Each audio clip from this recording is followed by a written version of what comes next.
ओम श्री गुरुवे नमः। अखंडमंडलाकारं व्याप्तमेन चराचरं तत्पदं दर्शितं येन तस्मै श्री गुरुवे नमः। ओम शांति शांति शांति। प्रणाम भवन।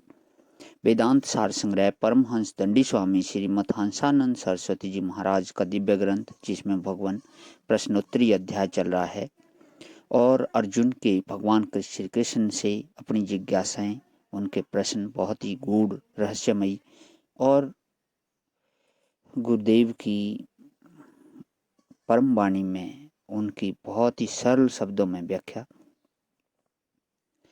तो आज अर्जुन का प्रश्न संख्या 39 कि हे भगवान, तामसी राजसी सात्विक बुद्धि की क्या पहचान है? भगवान का उत्तर, हे अर्जुन, सात्विकी बुद्धि में सात्विक धारणा तथा सात्विक ज्ञान होता है। जिस बुद्धि में ऐसा निश्चय हो कि अविद्या जनित देह दृश्य में अहंता ममता करके सतबुद्धि और सुख बुद्धि पूर्वक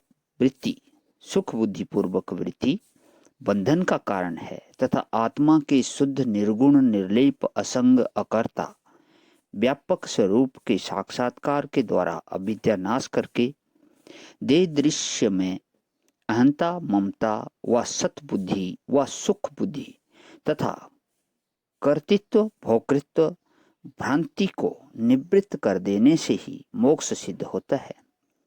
उस बुद्धि को सात्विकी समझना चाहिए। उस सात्विकी बुद्धि को ही यथावत ज्ञान ज्ञात होता है। सात्विकी बुद्धि को ही यथावत ज्ञात होता है कि क्या करने योग्य है और क्या त्यागने योग्य है, अर्थात उसको कर्तव्य और अकर्तव्य में संशय और भ्रम नहीं होता। जैसा तुमको संशय हो रहा है, बंध रूप जन्म मरण के कारण अज्ञान रूप भय को तथा अज्ञान रूप भय को नाश करने वाले निरुपम अभय को भी जो बुद्धि यथावत जानती है, उस बुद्धि को सात्विकी बुद्धि समझना चाहिए।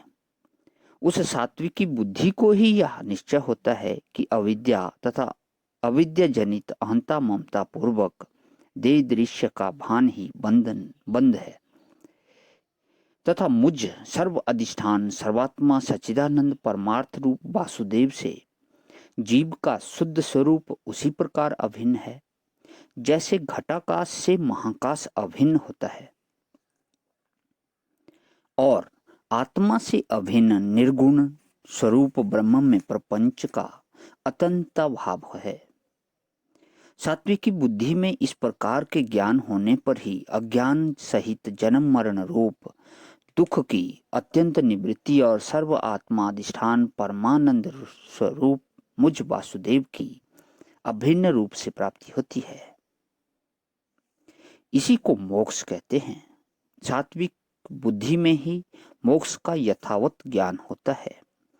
हे अर्जुन, जो बुद्धि तुम्हारी बुद्धि की सामान्य शास्त्र विहित व निषिद्ध कर्मों को देश काल आदि के अनुकूल प्रतिकूल होने पर कर्तव्य और अकर्तव्य को यथावत नहीं जानती, अर्थात इनके निर्णय में संशय युक्त है, ऐसी बुद्धि को राजसी कहना चाहिए।